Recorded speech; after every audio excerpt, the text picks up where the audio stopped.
దేవాది దేవునికి నా స్తుతులు స్తోత్రాలు చెల్లించుకుంటున్నానండి. మరి మొదటి రోజు నుంచి ఇప్పటి వరకు ప్రభు తన బలమైన హస్తము చేత మనలందరినీ కాచి కాపాడి ఎంతో చక్కగా సంతోషముతో వాక్యం వినడానికి ఎంతో అనుకూలమైన వాతావరణాన్ని కలిగిస్తూ క్షేమాన్ని దయచేస్తూ ఈ సమయం వరకు ఆయన మనల్ని తీసుకొచ్చారు. అందును బట్టి దేవునికి నేను ఎంతగానో స్తుతులు చెల్లించుకుంటున్నానండి. అలాగే మరి వేదికను అలంకరించినటువంటి మరి పెద్దలకు నా హృదయపూర్వకమైనటువంటి వందనాలండి. వాక్యం పట్ల ఎంతో ఆసక్తితో గత 4 రోజులుగా ఇది 5వ రోజు అలు పెరగకుండా విసుగకుండా వాక్యం మీద దాహంతో ఎంతమంది చెబుతున్నా ఎంత సమయం చెబుతున్నా మిమ్మల్ని మీరు మర్చిపోయి ఎంతో ఆసక్తితో వాక్యాన్ని వినడానికి వింటున్నటువంటి మీ అందరికీ కూడా ప్రభు పేరిట నా వందనాలండి. చిన్న ప్రార్థన చేసుకుని ముందుకు వెళ్దాం. ప్రార్థన. పరిశుద్ధుడా, మా ప్రియ పరలోకపు కన్న తండ్రి, దేవా మీ శ్రేష్టమైన ఘనమైన నామానికి స్తుతులు స్తోత్రములు కన్న తండ్రి, మా ప్రభువా దేవా, ఈ సమయంలో నీ దాసురాలను నాకు అవకాశం ఇచ్చారు. దేవా, మీ ఆత్మ సహాయమును కూడా నాకు అనుగ్రహించండి. మీ ప్రియులకు కావలసినటువంటి అనేకమైన విషయాలను విభజించి ఉపదేశించుటకు గాను మీ ఆత్మతో నన్ను నింపండి ప్రభువా. దేవా, వెలువడుతున్న ప్రతి మాట కూడా దేవా వింటున్న వారి హృదయాల్ని బద్దలు చేసి దేవా వారి హృదయాల్లో నీవు ప్రతిష్ఠింపబడినట్లు ప్రభు ఈ దినమందు ఈ ప్రాంగణములో దేవా గొప్ప కార్యాన్ని జరిగించమని దేవా ఘనత మహిమ ప్రభావములు మీరు మాత్రమే పొందుకోమని మా రక్షకుడైన యేసుక్రీస్తు ప్రభు వారి పరిశుద్ధ నామమున ఈ ప్రార్థన మనవులు అడిగి వేడుకుంటున్నాము కన్న తండ్రి, ఆమేన్. ప్రియమైన వారులారా, యేసుక్రీస్తు ప్రభువారి గురించి మనం ఎంతో గొప్పగా మాట్లాడుతూ ఉంటాం.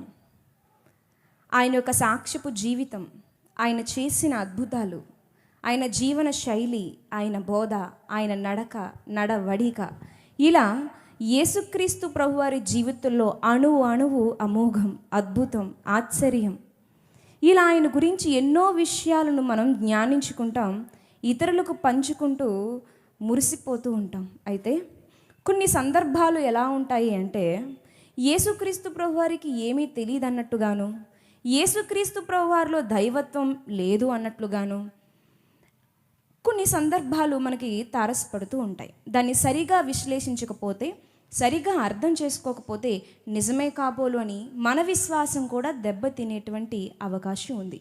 కాబట్టి ఈ దినమందు అలాంటి ఒక అంశం గురించి మాట్లాడుకుంటూ మరి ముందుకు వెళ్దాం. ప్రియమైన వారులారా, ముందుకు వెళ్దాం.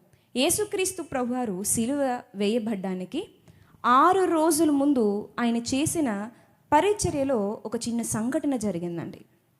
ఆయన చేసిన పరిచర్య, ఆయన యెరికో నుంచి యెరూషలేముకు అంటే యెరూషలేములో పగలంతా పరిచర్య చేసి బస చేయడానికి ఆయన బేతనియాకు వెళ్ళేవాడు.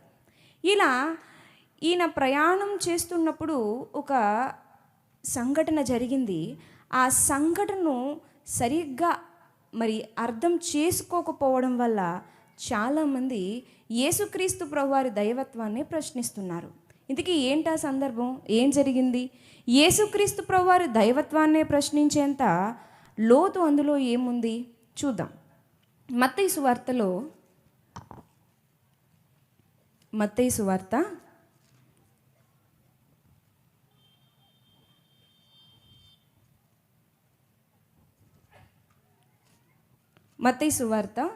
21వ అధ్యాయము 18వ వచనం నుంచి చదువుకుందామండి. 20 వరకు. ఉదయమందు పట్టణమునకు మరలా వెళ్ళుచుండగా ఆయన ఆకలిగొనెను. అప్పుడు త్రోవ పక్కన ఉన్న యొక్క అంజూరపు చెట్టును చూచి దాని యొద్దకు రాగా దాని యందు ఆకులు తప్ప మరి ఏమీయూ కనబడలేదు గనుక దానిని చూచి ఇక మీదట ఎన్నటికి నీవు కాపు కాయకుందువుగాక అని చెప్పాను. తక్షణమే, ఆ మాట అండర్లైన్ చేసుకోండి, తక్షణమే ఆ అంజూరపు చెట్టు ఎండిపోయెను. యేసుక్రీస్తు ప్రభువారికి ఆకలి వేసింది. మార్గం మధ్యలో ఒక అంజూరపు చెట్టు కనిపించింది. ఫలాలు ఉన్నాయేమో అని వెతకడానికి వెళ్ళాడు. ఆకులు తప్ప ఫలాలు ఏం కనిపించలేదు. దేవుడు ఆ చెట్టును శపించినప్పుడు తక్షణమే అది ఏమైపోయిందండి, ఎండిపోయింది. ఇదే సందర్భం మార్కు గారు కూడా రాశారు. కాకపోతే మత్తయి సువార్తలో లేనటువంటి ఒక విషయం మార్కు సువార్తలో ప్రస్తావించబడింది. మార్కు సువార్త 11వ అధ్యాయము, మార్కు సువార్త 11వ అధ్యాయము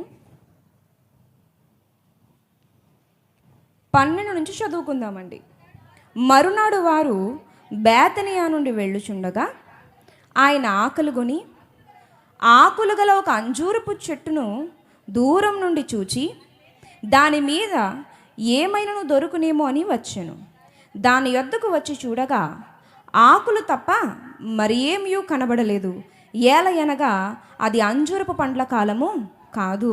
అందుకైనా ఇక మీదటి అన్నిటికీ నీ పండ్లు ఎవరునూ తినకుందురుగాక అని చెప్పాను.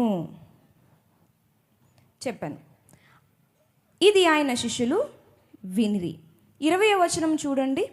అదే అధ్యాయంలో 20వ వచనంలో, ప్రొద్దున వారు మార్గన పోవుచుండగా ఆ అంజురపు చెట్టు వేళ్ళు మొదలుకొని ఎండియుండుట చూచిరి. అప్పుడు పేతురు ఆ సంగతి జ్ఞాపనము తెచ్చుకొని, బోధకుడా, ఇదిగో నీవు శపించిన అంజురపు చెట్టు ఎండిపోయినని ఆయనతో చెప్పాను. మత్తయ్య గారు, మార్కు గారు ఈ సందర్భాన్ని ప్రస్తావించారు. ఆయనకు ఆకలి వేసింది, అంజురపు చెట్టు దగ్గరికి వెళ్ళారు, ఫలాలు వెతుక్కున్నారు, ఫలాలు దొరకలేదు, శపించారు, చెట్టు ఎండిపోయింది. అయితే మార్కు గారు ప్రస్తావించిన విషయం ఏంటంటే అది ఏ కాలం కాదంటండి, అంజూరపు కాలము కాదు. ఈ మాటను తీసుకుని కొంతమంది బోధకులు, వాక్యం తెలిసిన వారే ఏమన్నారంటే, దేవుడే కదా, ఆయన ఎంతైనా దేవుడు కదా, ఏ కాలమైనా సరే చెట్టు ఫలాలు ఇవ్వాల్సిందే, ఇవ్వకపోవడం చెట్టుదే తప్పు, అది చెట్టు ధర్మం కదా అని దాన్ని విశ్లేషించకుండా కొందరు మాట్లాడారు. ఇంకొంతమంది చక్కగా దీని గురించి చాలా వివరణలు ఇచ్చారు. నేను కూడా కొంచెం ఆ విషయాన్ని మీ ముందు ఉంచాలనుకుంటున్నాను.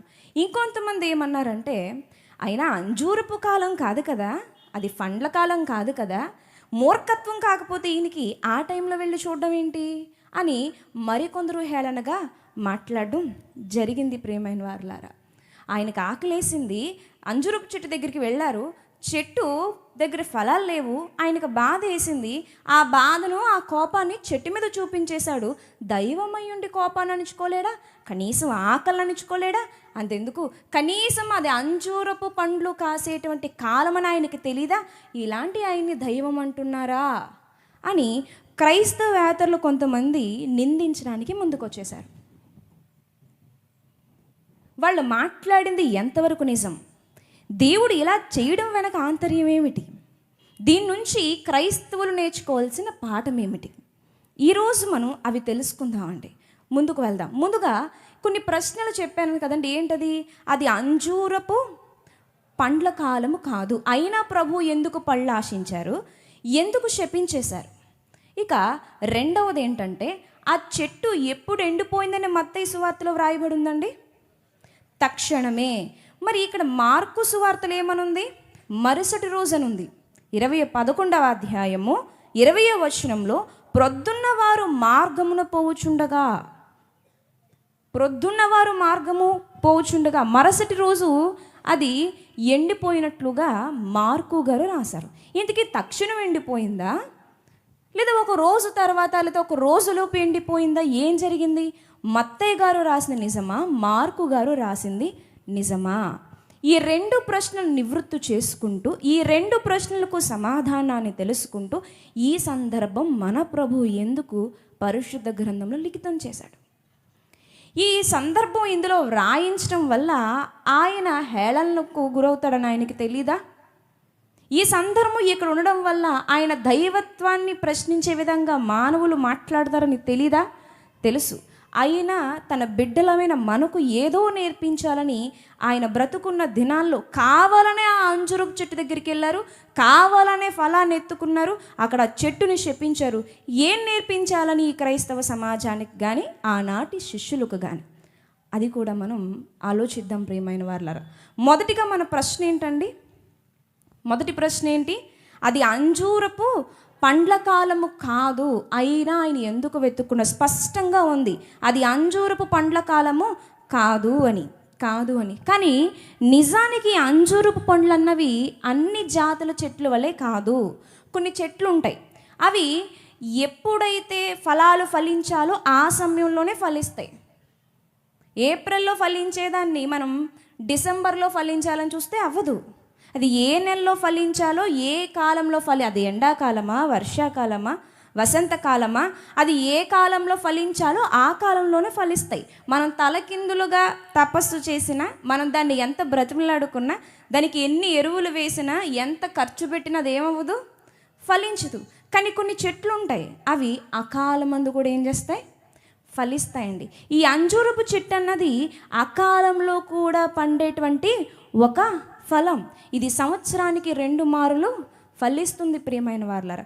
మామూలుగా అయితే ఇది జూలై ఆగస్ట్ నెలలో దీని పంట చేతికొస్తుంది. కానీ ఏప్రిల్ అంటే వసంతకాలంలో కూడా, మార్చ్ వసంతకాలంలో కూడా ఇది ఫలాలను ఇస్తుంది.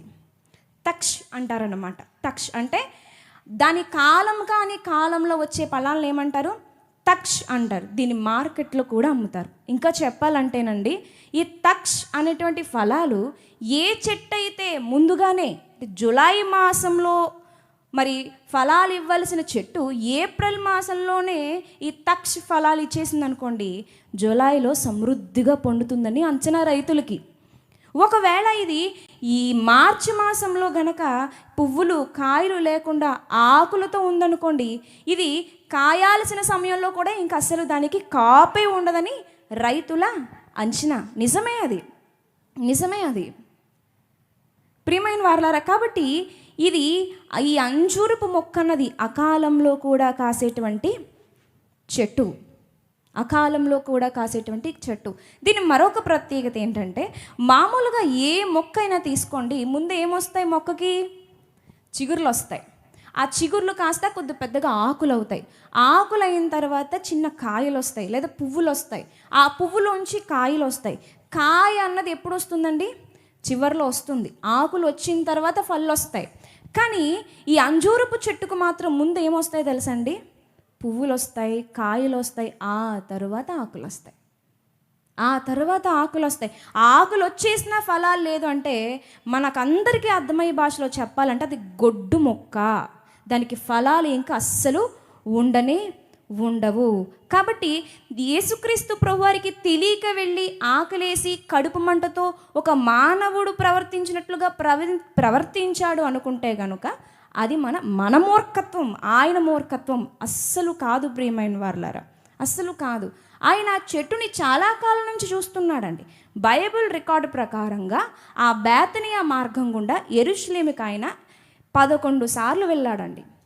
బైబిల్లో రికార్డ్ అయింది. మరి బైబిల్లో రికార్డ్ అవ్వకుండా ఆయన ఎన్నిసార్లు తమ కాలినడకన ఎన్నిసార్లు వెళ్ళుంటారు, ఆ చెట్టుని ఎన్నిసార్లు చూసుంటారు ఆలోచించండి. పైగా ఆ మొక్క ఎలా కనిపిస్తుంది, ఆకులు చూడగానే ఖచ్చితంగా ఫలాలు ఉంటాయి అన్నట్టుగానే కనిపిస్తుంది.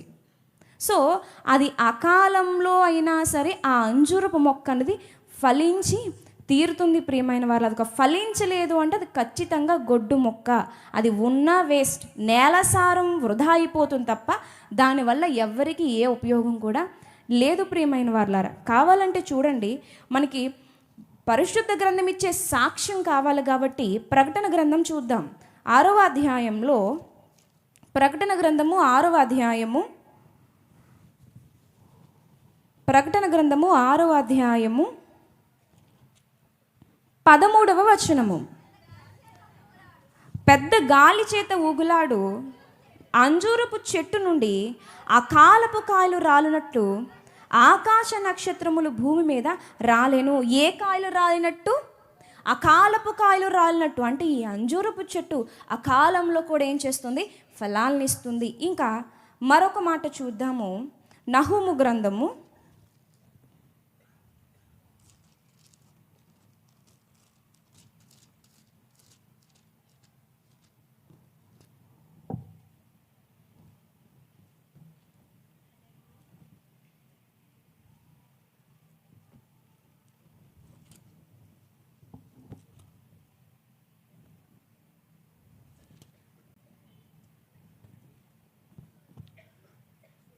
మూడవ అధ్యాయము 12వ వచనము. అయితే నీ కోటలన్నయు అకాలపు పండ్లు గల అంజూరపు చెట్ల వలె ఉన్నవి. ఒకడు వాటిని కదిలింపగానే పండ్లు తినవచ్చిన వాటి నోట పడును. ఇక్కడ కూడా ఏ పండ్ల గురించి మాట్లాడుతున్నారు? సకాలంలో వచ్చే పండ్ల కాదు, జూలై ఆగస్టు మాసాల్లో వచ్చే పండ్ల గురించి కాదు. ఆ 2 నెలలు కాకుండా మిగిలినప్పుడు అది ఎప్పుడు ఫలించినా అది ఏంటది? అకాలపు ఫలమే. అంజూరము అకాలంలో కూడా ఫలిస్తుందని మనం గుర్తుపెట్టుకోవాలండి. ఇంకా రెండవ ప్రశ్నగా, ఎందుకు మత్తయ్య గారు తక్షణమని రాశారు? ఎందుకు మార్కు గారు మరుసటి రోజున రాశారు? అసలు ఏంటి వ్యత్యాసం ఏంటి? అంటే బైబిల్ నిజం కాదా? ఈ విషయాలను తీసుకుని ఎప్పుడు యేసుక్రీస్తు ప్రభువారి మీద బురద జల్లుదామా, ఎప్పుడు యేసుక్రీస్తు ప్రభువారి దైవత్వాన్ని కొట్టిపాడేయాలని ఎదురు చూస్తున్నటువంటి అనేక మంది ఇలాంటి విషయాలు గట్టిగా పట్టుకుని దాన్ని నొక్కి మాట్లాడుతున్నారు. నిజానికి ఇది పైకి పరస్పర వ్యత్యాసాలు ఉన్నట్లుగా అనిపిస్తున్నప్పటికీ ఏమీ లేదు. మత్తయ్య గారు రాసినటువంటి రచనా శైలి వేరు, అలాగే మార్కు గారు రాసినటువంటి రచనా శైలి వేరు.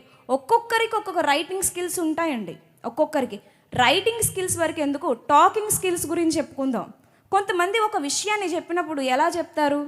నిన్న 4 అడుగులు వేశాను, అక్కడ ఒక మొక్క కనిపించింది, వెంటనే నాకు ఒక ఆలోచన వచ్చింది అంటారు. ఇదొక రకం. అంటే ప్రతి విషయాన్ని పిన్ టు పిన్ చెప్తారనమాట. సాయంత్రం అయ్యేసరికి ఇలా జరిగింది, ఉదయాన్నే 8ంటికి అలా జరిగింది. ఇలా కాలాన్ని, సమయాన్ని, అడుగులను లెక్కించి కొందరు మాట్లాడతారు. ఇంకొంతమంది ఆలోచించాను తట్టింది అంటారు. అయిపోయింది, ఆలోచించాను తట్టింది, ఉదయం అయింది, అంతకుమించి మాట్లాడు. అంటే మార్కు గారు రచనా శైలి ఎలా ఉంటుందంటే కాలానుక్రమంగా, కాలానుగుణంగా ఉంటుంది.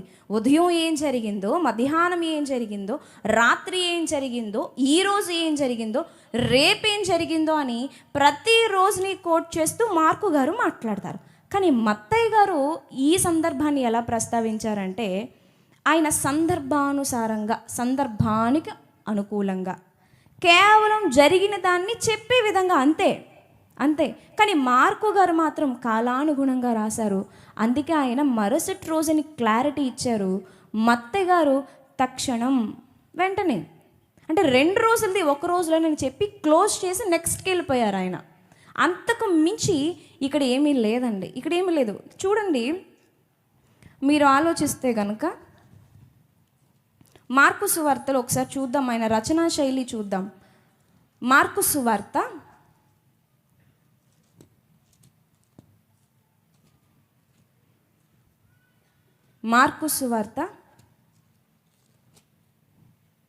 11వ అధ్యాయము. అసలు ఎక్కడి నుంచి ఈయన బేతనియాకు వచ్చారు యేసుక్రీస్తు ప్రభువారు అంటే 11వ అధ్యాయం 1వ వచనం చూడండి. వారు యెరూషలేమునకు సమీపించి ఒలివల కొండ దగ్గరనున్న బేత్పేగే బేతనియాను గ్రామములకు వచ్చినప్పుడు ఆయన తన శిష్యుల్లో 2 చూచి, అంటే యెరూషలేముకు వచ్చారంటండి, యెరూషలేముకు సమీపించారంట. ఎప్పుడు వచ్చారు యెరూషలేముకి అంటే మార్కు గారి రచనా శైలి మనకు అర్థం కావాలని ఈ విషయాన్ని మనం మాట్లాడుకుంటున్నాం. అసలు యెరూషలేముకి ఎప్పుడు వచ్చారు ఈయన, అది అర్థం కావాలంటే యోహాను గారు రాసినటువంటి పత్రిక 12వ అధ్యాయము, యోహాను గారు రాసినటువంటి సువార్త, క్షమించండి, యోహాను గారు సువార్త 12వ అధ్యాయము 1వ వచనాన్ని చూడండి. కాబట్టి యేసు తాను మృతుల్లో నుండి లేపిన లాజరు ఉన్న బేతనియాకు పస్కా పండుగకు 6 దినముల ముందుగా వచ్చాను.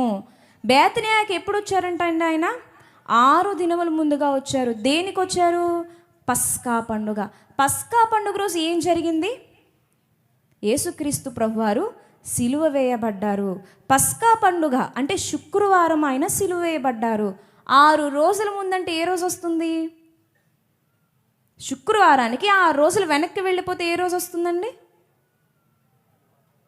శనివారం వస్తుంది. అంటే ఆయన యెరూషలేముకు ఎప్పుడు వచ్చారు? శనివారం వచ్చారన్నమాట. ఇప్పుడు యోహాను సువార్త 12వ అధ్యాయం 12వ వచనం చూడండి. ఆయన శనివారం వచ్చారు. మరునాడు ఆ పండుగకు వచ్చిన బహుజనసమూహం యేసు యెరూషలేముకు వచ్చుచున్నాడని విని ఖర్జూరపు మట్టలు పట్టుకొని ఆయన ఎదుర్కొనబోయి, జయము ప్రభువు పేరట వచ్చున్న ఇశ్రాయేలు రాజు స్తుతించబడునుగాక అని కేకలు వేసిరి. మరుసటి రోజు యెరూషలేమునకు వచ్చిన మరుసటి రోజు అంటే ఏ రోజు అండి? అది ఆదివారం రోజు జరిగింది. సంఘాల్లో మట్టల ఆదివారం జరుపుకుంటారు కదండి, అదే ఆదివారం జరిగింది. ఇప్పుడు మళ్ళీ మార్కు సువార్తకు వచ్చేద్దాం. ఆయన రచనా శైలిని ఒకసారి జాగ్రత్తగా ఆలోచిద్దాం. ఎందుకు ఆయన మరుసటి రోజు అన్నారో మనకి అర్థమవుతుందండి. మార్కు సువార్త 11వ అధ్యాయము, మార్కు సువార్త 11వ అధ్యాయము మొదటి వచనం చదువుకున్నాం కదా. యెరూషలేముకు వచ్చారు, శనివారం వచ్చారు. ఇప్పుడు 11వ వచనాన్ని చదువుదాం. ఆయన యెరూషలేమునకు వచ్చి దేవాలయములో ప్రవేశించి చుట్టూ సమస్తమును చూచి సాయంకాలమైనందున 12 మందితో కూడా బేతనియాకు వెళ్ళెను. ఈ 1 నుంచి 10 వచనాల మధ్యలో ఆయన గాడిద పిల్ల మీద ఎక్కడం మట్టల ఆదివారానికి సంబంధించిన సందర్భం అంతా జరిగిపోతుందన్నమాట. అది జరిగిన తరువాత అంటే ఏ రోజు అండి? సోమవారం. ఏ రోజు? సోమవారం. చూడండి, మార్కు గారు ఎంత పక్కా క్లారిటీతో మాట్లాడుతున్నారు. మరునాడు వారు బేతనియా నుండి వెళ్ళుచుండగా ఆయన ఆకలి గొని, అంటే సోమవారం రోజు ఆ అంజూరపు చెట్టు దగ్గరికి వెళ్ళారు. శనివారం యెరూషలేముకు వచ్చారు. ఆదివారం అక్కడ గాడిద పిల్ల మీద ఎక్కడం మట్టల ఆదివారం అన్న సందర్భం జరిగింది. సోమవారం అంజూరపు చెట్టు దగ్గరికి వచ్చారు. సోమవారం రోజు ఏం చేశారు? శపించారు. 13వ వచనము, ఆకులు గల ఒక అంజూరపు చెట్టును దూరం నుండి చూచి దాని మీద ఏమైనను దొరుకునేమో అని వచ్చాను. దాని యొద్దకు వచ్చి చూడగా ఆకులు తప్ప మరి ఏమీ కనబడలేదు. ఏల అనగా అది అంజూరపు కాలము కాదు. 20వ వచనం చూడండి. ప్రొద్దున్న అంటే మరుసటి రోజు వారు మార్గమును పోవుచుండగా, మరుసటి రోజు అంటే ఏ రోజు? మంగళవారం. ఆదివారం యెరూషలేములోకి వచ్చారు. సోమవారం ఏమో శనివారం యెరూషలేముకు వచ్చారు. ఆదివారం మట్టల ఆదివారం జరిగింది. సోమవారం శపించారు. మంగళవారం శిష్యులు చూసి ఆశ్చర్యపోయారు. ఇది ఎవరి శైలి? మార్కు గారి శైలి. అంతే తప్ప మార్కు గారు ఒకలాగా, మత్తయ్య గారు ఒకలాగా రాయలేదు. వారు ఆత్మపూర్ణులై ఒకే విషయాన్ని ఒకే విధంగా జరిగినట్టు రాశారు. ఇందులో అపార్థం చేసుకోవడానికి ఏమీ లేదు ప్రియమైన వారులారా, ఏమీ లేదు. మత్తయ్య గారు మాత్రం కలిపి రాసేశారు. ఎందుకు అంటే కనుక ఒక చెట్టు ఎండిపోవడానికి లేదా ఒక మొక్క ఎండిపోవడానికి ఎంత టైం పడుతుంది? వేరులో జీవం పోతే కొన్ని రోజులు పడుతుంది ఒక మొక్క ఎండిపోవడానికి పూర్తిగా.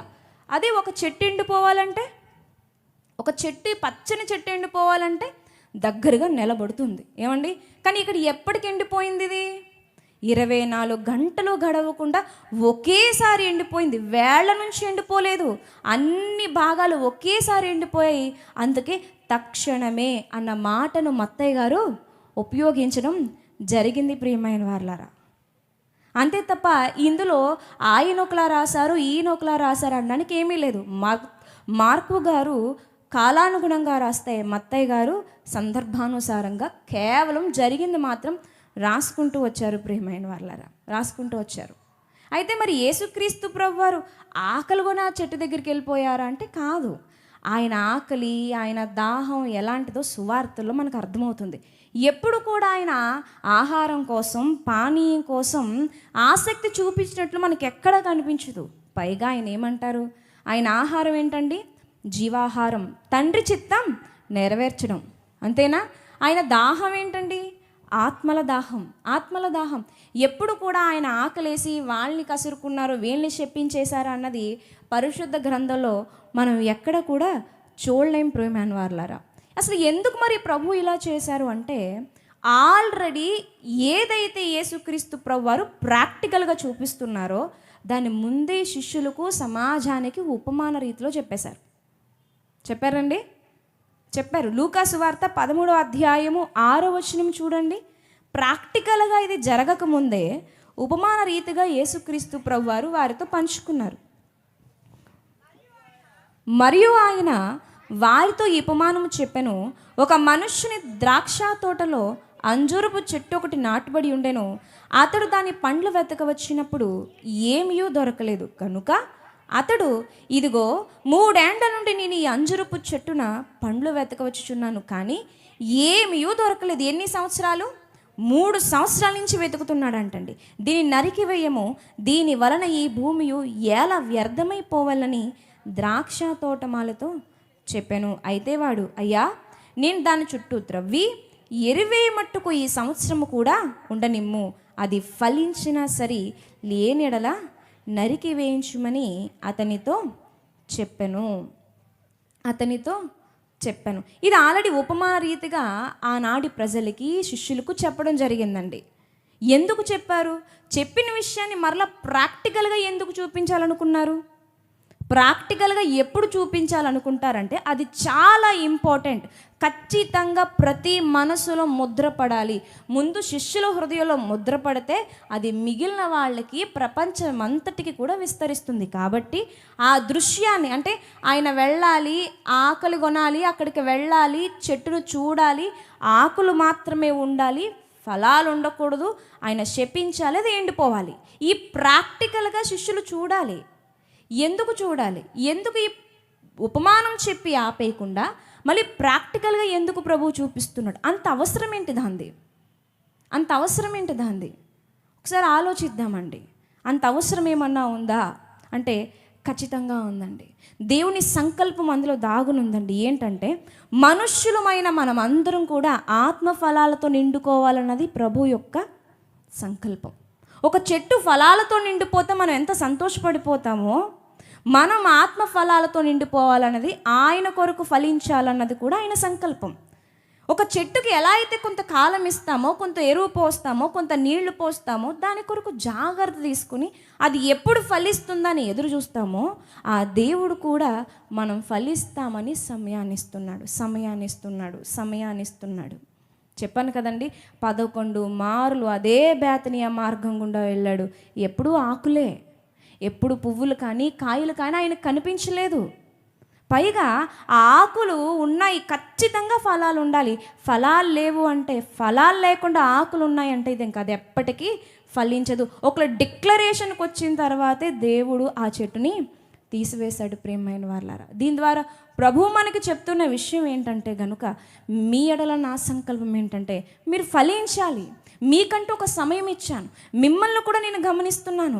ఆ అంజూరపు చెట్టు దగ్గరకు వచ్చిన నేను ఏదో ఒక రోజు నీ దగ్గరకు కూడా వస్తాను. ఆ అంజూరపు చెట్టును పరీక్షించడానికి వచ్చిన నేను నీ దగ్గరకు కూడా వస్తాను. ఆ అంజూరపు చెట్టు గడువు కాలం ఎలా అయితే పూర్తయిపోయిందో, నీ గడువు కాలం కూడా పూర్తయిపోతుంది.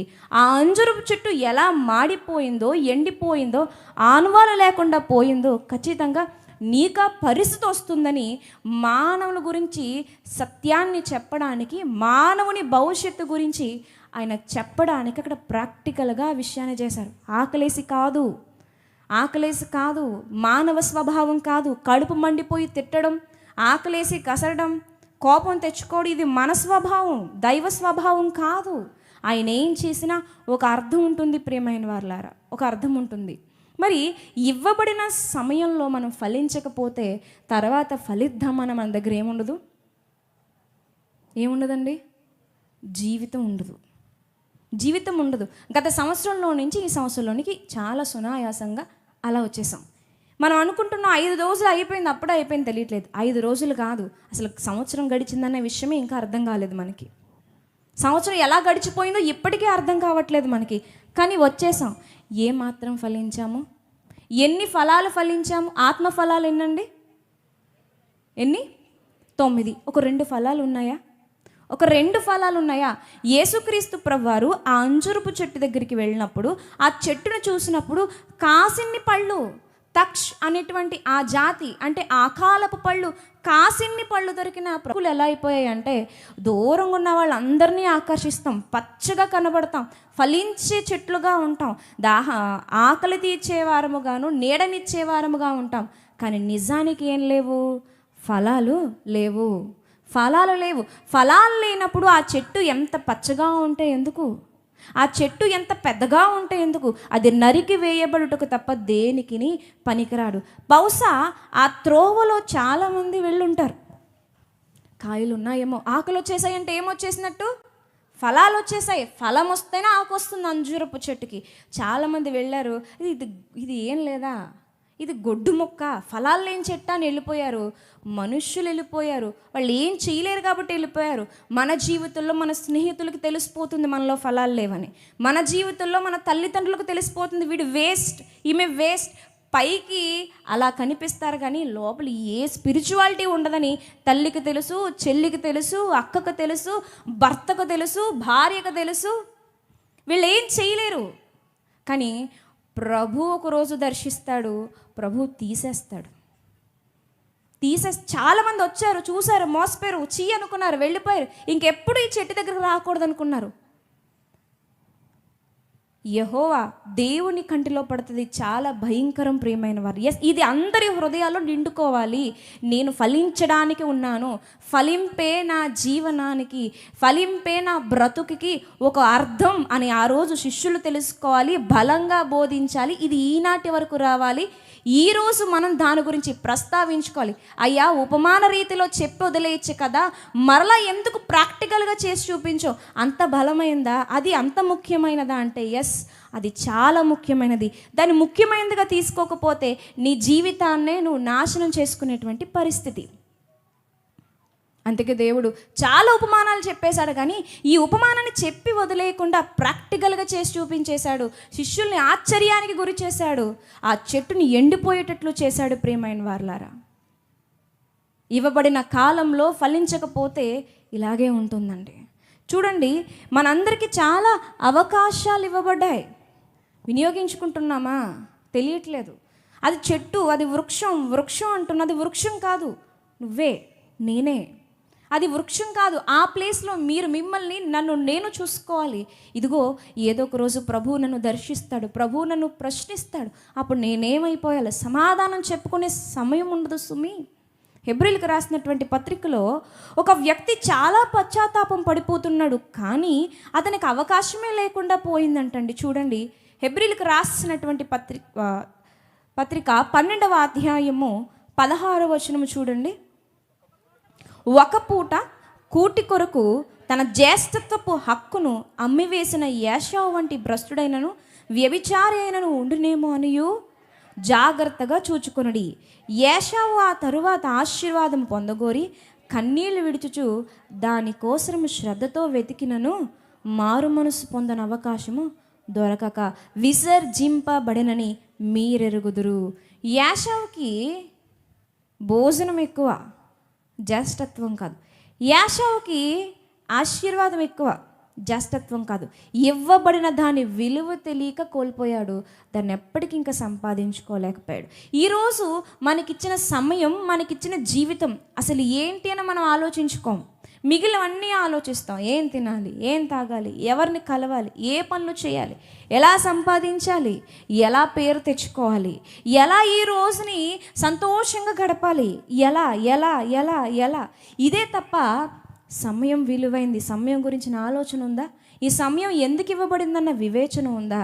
వివేచన లేకుండా వెళ్ళిపోతే ఒక రోజు వస్తుంది, మంచాన్ని పడి ఒక్క అవకాశం అని ప్రార్థించడానికి కూడా గొంతు రాదు.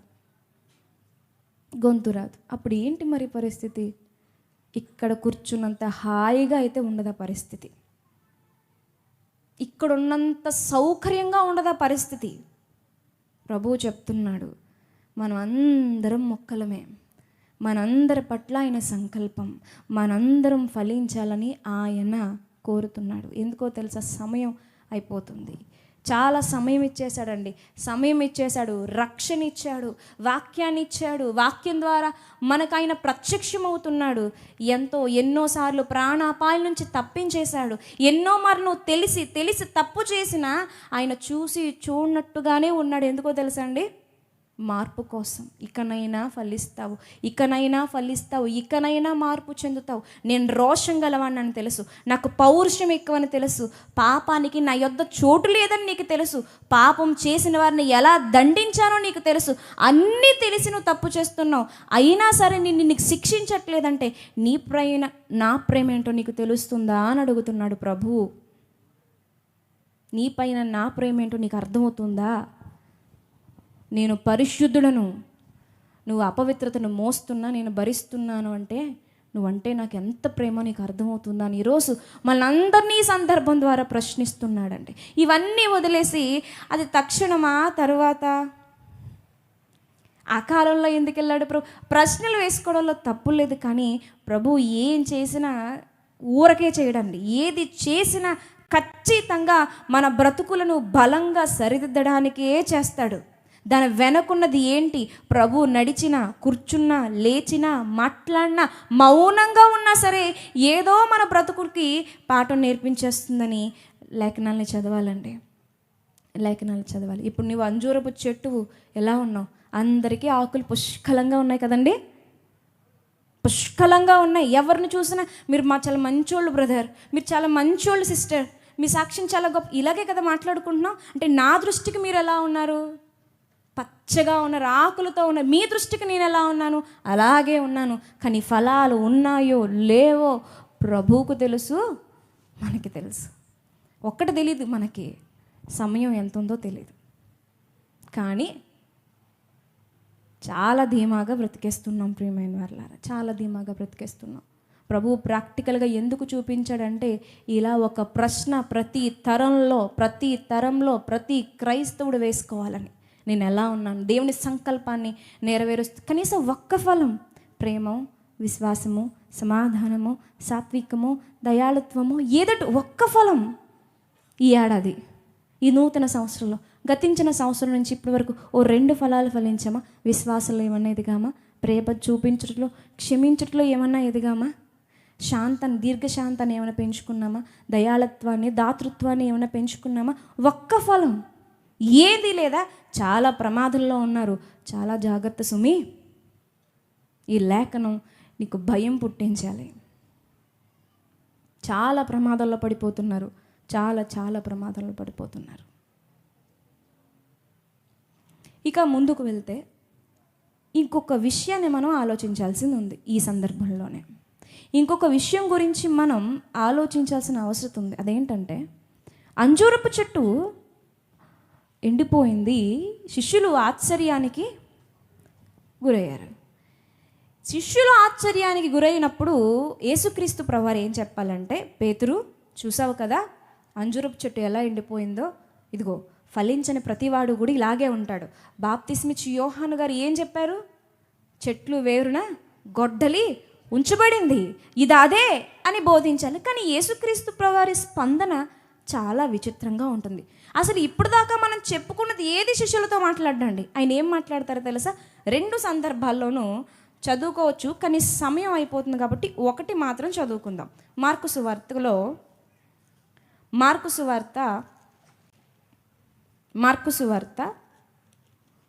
11వ అధ్యాయము వాళ్ళ రియాక్షన్ చూద్దామండి. 11వ అధ్యాయము 20వ వచనము. ప్రొద్దున్న వారు మార్గమున పోవుచుండగా ఆ అంజురపు చెట్టు వేళ్ళు మొదలుకొని ఎండి ఉండుట చూచిరి. అప్పుడు పేతురు ఆ సంగతి జ్ఞాపకమునకు తెచ్చుకొని, బోధకుడా, ఇదిగో నీవు శపించిన అంజురపు చెట్టు ఎండిపోయిన ఆయనతో చెప్పాను. అందుకు యేసు వారితో ఇట్లా, నేను మీరు దేవుని యందు విశ్వాసముంచుడి, ఎవడైనను ఈ కొండను చూచి నీవు ఎత్తబడి సముద్రంలో పడవేయబడుమని చెప్పి తన మనస్సులో సందేహింపక తాను చెప్పినది జరుగునని నమ్మినడలా వాడు చెప్పినది జరుగునని మీతో నిశ్చయముగా చెప్పుచున్నాను. అందుచేత ప్రార్థన చేయనప్పుడు మీరు అడుగుచున్న వాటి నెలను పొంది ఉన్నామని నమ్ముడి, అప్పుడు అవి మీకు కలుగునని మీతో చెప్పుచున్నాను. జరుగుతున్న సందర్భం ఏంటి? శిష్యులు దేనికి ఆశ్చర్యపడుతున్నారు? యేసుక్రీస్తు ప్రభువారు దేనికి సమాధానం చెప్తున్నారు? జరుగుతున్న సందర్భం ఏంటి? ఫలించని అంజూరపు చెట్టు, శాపానికి గురైనటువంటి అంజూరపు చెట్టు. ఎందుకు ఆశ్చర్యపోతున్నారు? ఇంత త్వరగా ఎండిపోయిందా? కానీ ప్రభు ఏం మాట్లాడుతున్నారు? విశ్వాసంతో ప్రార్థన చేయండి, నమ్మండి. ప్రార్థన చేసింది జరుగుతుందని నమ్మండి. అప్పుడు ఏం చేయబడుతుంది? ఈ కొండను చూసి నీవు ఎత్తబడి సముద్రంలో పడవేయమని చెప్తే అది అలా జరిగిపోతుంది అన్నాడు. ప్రార్థన గురించి ఎందుకు ప్రస్తావిస్తున్నాడు యేసుక్రీస్తు వారంటే, ప్రార్థన గురించి ఎందుకు అక్కర్లేని విషయంగా అనిపిస్తుంది. ఎందుకు ప్రార్థన గురించి యేసుక్రీస్తు ప్రభువారు మాట్లాడుతున్నారంటే, అంజూరపు చెట్టు గురించి వారికి అర్థమైపోయిందండి. ఆల్రెడీ ఉపమానం విన్నారు. వెళ్ళేటప్పుడు యేసుక్రీస్తు ప్రభువారి యొక్క సంభాషణ చూశారు. ఆయన అంజూరపు చెట్టు దగ్గరికి వెళ్ళడం, ఈ సందర్భానంతా చూశారు. అది ఎండిపోయింది, అర్థమైపోయింది. ఆయన శిష్యుల్లో బాప్తీసమిచ్చి యోహాను గారి శిష్యులు కూడా ఉన్నారుగా. అర్థమైపోయిన విషయాన్ని మరలా ఆయన చెప్పాలనుకోవట్లేదు. అర్థం కావాల్సింది ఒకటి ఉంది, అది చెప్పాలనుకున్నాడు. పార్ట్ 1 వాళ్ళకి అర్థమైపోయింది. ఇప్పుడు అర్థం చేసుకోవాల్సింది ఉంది, అది చెప్పాలనుకున్నాడు. అదేంటంటే, ఆ చెట్టు ఎండిపోయింది కదా పేతురు, ఎండిపోయిందయ్యా, ఎండిపోయింది, అయిపోయింది. కానీ ఒక విషయం చెప్తాను, జాగ్రత్తగా వినండి. అది ఫలించకపోవడానికి చాలా కారణాలు ఉంటాయి. ఒక మొక్క ఫలించట్లేదని సైంటిఫిక్గా టెస్టులు చేస్తే కనుక ఏదో కారణం ఉంటుంది, ఇది ఎందుకు ఫలించట్లేదు, దీంట్లో ఈ లోపం ఉంది అని. అవునా? ఒక మనిషిని టెస్ట్ చేస్తే ఎందుకు ఫలించలేకపోతున్నారు మీరు, ఎందుకు ఫలించలేకపోతున్నాను నేను, ఎందుకు విశ్వాసం లేదు, ప్రేమ లేదు, దయాళుత్వం లేదు, దీర్ఘశాంతలు ఎందుకు లేదంటే ఖచ్చితంగా ఒక కారణం ఉంటుంది. అది పెద్ద కొండే కూర్చుంటుంది. ఆ కొండను అడ్డుపెట్టుకుని మనం ఫలించాం. అంతేనండి. భక్తి జీవితంలో మనం ఎందుకు ఎదగలేకపోతున్నామంటే ఏవో అడ్లు వచ్చేసాయి మనకి. మనమే అనుకుంటూ ఉంటాం మౌనంగా కూర్చుని, అప్పులు లేకపోతే బాగున్ను, నేను బాగా ఎదిగేవాడిని, ఈ రోగాలు లేకపోతే బాగున్ను, ప్రభులు ఇంకా చక్కగా ఎదిగేదాన్ని, ఈ అవమానాలు లేకపోతే నన్ను ఇలా బంధించకపోతే బాగుండు, నాకు స్వేచ్ఛ ఉంటే బాగున్ను, నేను ఇంకా ఆధ్యాత్మికంగా ఉన్నతమైన స్థితిలో ఉండేవాడిని, నేను ఈ బలహీనతకు బానిస అయిపోయాను, ఈ పాపానికి బంధింపబడ్డాను, ఇదిగో ఇది నన్ను సంఖ్యలతో బిగించేసింది, నేను ఇంక ఎప్పటికీ ప్రభు కొరకు బ్రతకలేను, వేషధారిగా జీవించాల్సిందే, నా బ్రతుకు ఇంకా వేషధారిగా ముగించాల్సిందే అని నిమ్మళించిపోయినటువంటి ఆత్మీయ స్థితులు ఎన్నో, చల్లారిపోయి ప్రయత్నమే లేకుండా మిగిలిపోయినటువంటి ఆత్మీయ జీవితాలు ఎన్నో. అంటే ఎవరికాళ్ళు ఒకటి చూపిస్తారు. నా ముందు ఒక పెద్ద కొండ ఉందండి, ఆ కొండ ఉండగా నా భక్తిని నేను ముందుకు తీసుకెళ్ళలేను. అవునా కదా చెప్పండి? భక్తిని సాగించడానికి ఏదో ఒక అడ్డు ప్రతి ఒక్కరి జీవితంలో ఉందా లేదా, అది అధిగమించడానికి పోరాడుతున్నామా లేదా, దాన్ని అధిగమించలేక విసుగు చెందుతున్నామా లేదా, ఒక్కొక్కసారి ఇక నా వల్ల కాదనిపిస్తుందా లేదా అంటే పోరాడే వాళ్ళైతే అవుననే చెప్తారు. అదే మాట్లాడుతున్నాడు ప్రభు. ఆ చెట్టు ఫలించకపోవడానికి కారణాలు ఉంటాయి, మనుషులు ఫలించకపోవడానికి కూడా కారణాలు ఉంటాయి. అయితే పేతురు, అది ఏ కారణమైనా సరే నువ్వు నమ్మి ప్రార్థన చేస్తే అది పోతుంది. ఆనాడు యూదులు కొండ అన్న మాట ఎందుకు ప్రస్తావించేవారంటే, అసాధ్యం కాకపోయినప్పటికీ దాన్ని చెయ్యడం కష్టం కానీ చెయ్యాలి అన్న ఆలోచన వచ్చినప్పుడు దాన్ని కొండ అనేవారనమాట. కొండ అది అంత అసాధ్యమైనది కాదు, కానీ చెయ్యలేం, కానీ చెయ్యాలి. అర్థమవుతుందండి ఆలోచన? అప్పుడు దాన్ని కొండ అని మాట్లాడేవారు అన్నమాట. అలాగే భక్తి జీవితం అసాధ్యమేమీ కాదు, చెయ్యొచ్చు, కానీ చెయ్యలేం, బలం సరిపోదు, కానీ చెయ్యాలి అనుకోవాలి. ఆ చెయ్యాలి అనుకున్నప్పుడు మన జీవితంలో ఆర్థిక ఇబ్బందులు, లేదా భాగస్వాములతో ఇబ్బందులు, లేదా బంధువులతో, సంఘ కాపరితో, ఆత్మీయులతో, శరీరముతో, బలహీనతలతో ఇలా ఎన్నో సంఖ్యలు బిగించుకుపోయి ఫలించాలని ఆశ ఉన్న ఫలించలేకపోతున్న వారితో ఒక ముఖ్యమైన విషయం దేవుడు మనతో మాట్లాడుతున్నాడు. నీకు ఆశ ఉంటే నేను తృప్తిపరుస్తాను, నమ్మి ప్రార్థన చేసి అది జరిగిందని విడిచిపెట్టు అని. అందుకే అంజూరపు చెట్టు గురించి మాట్లాడకుండా ఆయన ప్రార్థన గురించి ప్రస్తావిస్తున్నాడు. ప్రియమైన వారలారా, ఈరోజు మీరు ఫలించాలనుకున్నప్పుడు మీకు ఏదైతే అడ్డుబండగా ఉండిపోయిందో, ఏదైతే దాటలేకపోతున్నారో మీకు మీరుగా ఏ ప్రణాళికలు వేసుకోకండి. మీకు మీరుగా ఏవేవో ఆలోచనలు పెట్టుకోకండి. ఇలా చేయాలి, అలా బయటకు వచ్చేయాలి, ఇలా చేసి వద్దు. అలా మోకరించండి. దేవా, నా వల్ల కాదు, నేను ఏమీ చేయలేను, నేను ఫలించలేకపోతున్నాను, కానీ ఆశ ఉంది, ఆశపడే ప్రాణాన్ని తృప్తిపరుస్తాను, నీ వాగ్దానం నేను నమ్ముతున్నాను, ఈ ప్రాణాన్ని తృప్తిపరచని మోకరించి సర్వము ఆయనకి విడిచిపెట్టి ఇక ప్రభు చూసుకుంటాడు. ప్రభు చూసుకుని విడిచిపెట్టండి. ప్రభు అంటున్నాడు మరలా మీరు ఫలించేటువంటి చెట్లుగా మారిపోతారని పరిష్కారం చూపిస్తున్నాడండి మన ప్రేమామయుడు. ఆ కొండలన్నీ మనం పేర్చుకున్నవే. అది ఎంత ఎత్తుందో అంతా మనమే పేర్చుకున్నాం, దాన్ని అలా పెంచుకుంటూ వచ్చాం. అయినా ప్రభు అంటున్నాడు రా నా దగ్గరికి రా, ఒక్క మాట చెప్పు, నాకు విడిచిపెట్టు, నమ్మితే ఖచ్చితంగా సాధ్యమవుతుంది. దేవుడు మాట్లాడుతున్నాడండి. భక్తులు చూడండి, దావీదు గారి జీవితాన్ని చూడండి. దావీదు గారు తన జీవితంలో తను పొందుకున్న ఆత్మ గురించి మాట్లాడుతూ ఒకసారి చూద్దాం. కీర్తనల గ్రంథము 23వ కీర్తన 5వ వచనంలో, కీర్తనల గ్రంథము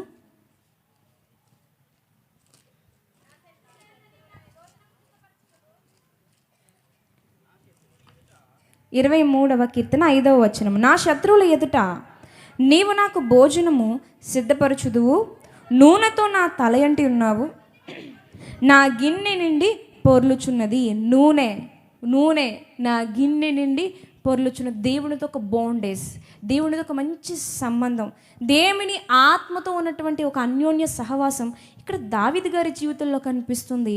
ఫలించేటు చెట్టుగా ఉన్నాడు, కానీ కొంతకాలానికి ఏమైపోయింది ఆయన జీవితం, ఆయన ప్రార్థన ఎలా మారిపోయిందో చూడండి. కీర్తనలు 51వ కీర్తన 11వ వచనం చూడండి. నీ సన్నిధిలో నుండి నన్ను త్రోసివేయకము, నీ పరిశుద్ధాత్మను నా యొద్ద నుండి తీసివేయకము, నీ రక్షణానందము నాకు మరలా పుట్టించుము. మరలా కావాలి. తీసేయొద్దు. పోయింది నాలోంచి ఫలాలు ఏమి లేవు, ఆకులు తప్ప. ఆ రోజు దావీదు గారు తప్పు చేసినప్పుడు రాజ్యమంతటికి ఆయన పచ్చని చెట్టులా కనిపిస్తున్నాడు, ఒక్క దేవునికి తప్ప. కానీ దావీదు గారు ప్రార్థన చేశారు. ఏమని ప్రార్థన చేశారు? నన్ను త్రోసివేయొద్దు, నీ ఆత్మను తీసివేయొద్దు, మరలా పుట్టించు రక్షణానందాన్ని అని ప్రార్థన చేశారు, నమ్మారు. తర్వాత ఆయన జీవితం ఎలా మారిపోయింది, తర్వాత ఆయన ఎలాంటి కీర్తన రాశారో చూడండి. 92వ కీర్తన 10వ వచనము, గురిపోతు కొమ్ము వలె నీవు నా కొమ్ము పైకెత్తితివి, క్రొత్త తైలముతో నేను అంటబడితిని. క్రొత్త తైలముతో క్రొత్త అవకాశముతో క్రొత్త జీవముతో మరలా దావీదు గారు ఏం చేశారు? ఫలించే మొక్కగా అయిపోయారు. ఏం జరిగిపోయింది ఈ మధ్యలో అంటే, ప్రార్థన జరిగింది. తన పరుపులు తేలిపోయేంతగా ఏడ్చాడు, మరలా పుట్టించు, ఇస్సోపుతో నన్ను కడుగు దేవా, నన్ను కడుగు, నాకు ఇలా కాదు, నేను ఇలా నీకు దూరంగా ఉండలేనని బలమైన ప్రార్థన, కన్నీటి ప్రార్థన, పరుపులు తేలి కొట్టుకుపోయేటువంటివి, కన్నీళ్లతో కొట్టుకుపోయేటి ప్రార్థన చేశాడు. నరికి వేయబడవలసిన దావీదు గారు మరలా ఫలించేటువంటి అంజూరపు మొక్కగా మారిపోయాడు. ఈరోజు మనందరి ఆత్మీయ ఆకలి తీరుస్తున్నాడు ఆయన జీవితపు సాక్ష్యముతో. ఈరోజు నీవు ప్రార్థనతో నీ జీవితాన్ని ప్రభువుకి ఇచ్చుకోగలిగితే కనుక నీవు కూడా అట్టి జీవితాన్ని కలిగి ఉంటావు. అలా ఉండాలన్నది ప్రభు ఇష్టం. ఫలించట్లేదు కదని ఒక్కొక్కరిని నరికేసుకుంటూ వెళ్ళిపోవడానికి ఆయన కసాయివాడు కాదండి, మన కన్న తండ్రి. ఆయన ఇస్తున్నాడు అవకాశం. నిజమైన కుమార్తెలమైతే, నిజమైన కుమారుడు అయితే తండ్రి ప్రేమను అర్థం చేసుకుని వెనుతిరిగి ప్రార్థన చేసి నీ బలహీనతను ఒప్పుకొని, అయ్యా ఉపమాన రీతిగాను సందర్భము రీతిగాను ఇలా మాతో మాట్లాడావు, నాకు అర్థమైంది, నా బ్రతుకును మార్చని నీ జీవితాన్ని ప్రభువుకు అప్పగించుకుంటే మరలా నిన్ను దేవుడు ఫలించేటి మొక్కగా దేవుడు మరలా నీకు క్రొత్త జీవితాన్ని ఇస్తాడు. ప్రార్థన అంటే అలవాటు కాదండి, జీవనానికి, మన జీవానికి ఆధారం ప్రార్థన అనగానే దాన్ని ఎంత సింపుల్గా తీసి పాడేస్తామో. అందుకే మన బ్రతుకుల్లో ఫలింపులు లేదు, జీవం లేదు, భక్తుల్లాంటి సాక్ష్యాలు లేవు. ప్రియమైన వారలారా, దేవుడు ఈరోజు మనందరితో మాట్లాడుతున్నాడు. నీవు నా కొరకు మరలా ఫలిస్తావా? నువ్వేమీ చేయొద్దు, ఏ కష్టం పడద్దు. మరి ఏం చేయనయ్యా? నమ్మితే రక్షణ ఇచ్చానుగా, మరలా నమ్ము, మరలా రక్షణ ఇస్తాను అని. మరి ఈ మాటలు నేను మాట్లాడేవి కాదు, దేవుడు మీ జీవితాలను చూసి మాట్లాడే మాటలు. సరి చేసుకున్నవారు ధన్యులు. ప్రార్థన చేసుకుందాం. పరిశుద్ధుడా, మా ప్రియ పరలోకపు కన్న తండ్రి, దేవా, ఈ దినమందు తండ్రి మరలా అడుగులు వేయమని, మరలా ప్రారంభించమని నీ ప్రేమతో, కరుణతో, కృపతో మాతో మాట్లాడినందుకు నీకు స్తోత్రము తండ్రి. దేవా, ఈ మాటలు మా హృదయాల్లో ఫలించి మేము మరలా ఫలించి అంజూరపు మొక్క వలె ఉన్నట్లు మిమ్మల్ని సంతోషపెట్టి దేవా మీ ఆకలిని తీర్చే వారుగా మేము ఉన్నట్లు సహాయము చేయండి కన్న తండ్రి. దేవా తండ్రి, మీరు చెప్పేటువంటి మాటలు మీ కుమారుని యొక్క తండ్రి జీవిత విధానం, పరిశుద్ధత, దైవత్వం ఎరుగునటువంటి వారు తండ్రి అనేక విధాలుగా మాట్లాడుతున్నారు. వారిని క్షమించండి ప్రభువా. వారి కన్నులు కూడా తెరిపించి దేవా మీ యొక్క సత్య ప్రేమను తండ్రి వారికి కనపరచండి. అందుకంటే ముందుగా మా హృదయాలను తండ్రి నీ వైపు మలుచుకోండి ప్రభువా. దేవా మీ ఆత్మను మా నుంచి తీసివేయక మరలా మాలో నూతనమైనటువంటి ఉజ్జీవమును రగిలించి ఫలించే మొక్కలుగా మేము ఉన్నట్లు సహాయం చేయండి తండ్రి. నరికి వేయబడకుండా ప్రభు ఇంకా కృపను చూపిస్తున్నందుకు నీకు స్తోత్రము తండ్రి. మీ కృపను నిర్లక్ష్యము చేసి దౌర్భాగ్యులము కాకున్నట్లు ప్రభువా ఈ క్షణమే తండ్రి మాకు వివేచనను దయచేయండి, జ్ఞానము గల ఆత్మను ప్రసాదించండి ప్రభు. నీ కృపలో తండ్రి నాయన మమ్మల్ని జ్ఞాపకం చేసుకున్నందుకు గాను స్తుతులు చెల్లించుకుంటూ యేసుక్రీస్తు ప్రభు వారి పరిశుద్ధ నామమున ఈ ప్రార్థన మనలు అడిగి వేడుకుంటున్నాను కన్న తండ్రి. ఆమేన్. వందనాలు.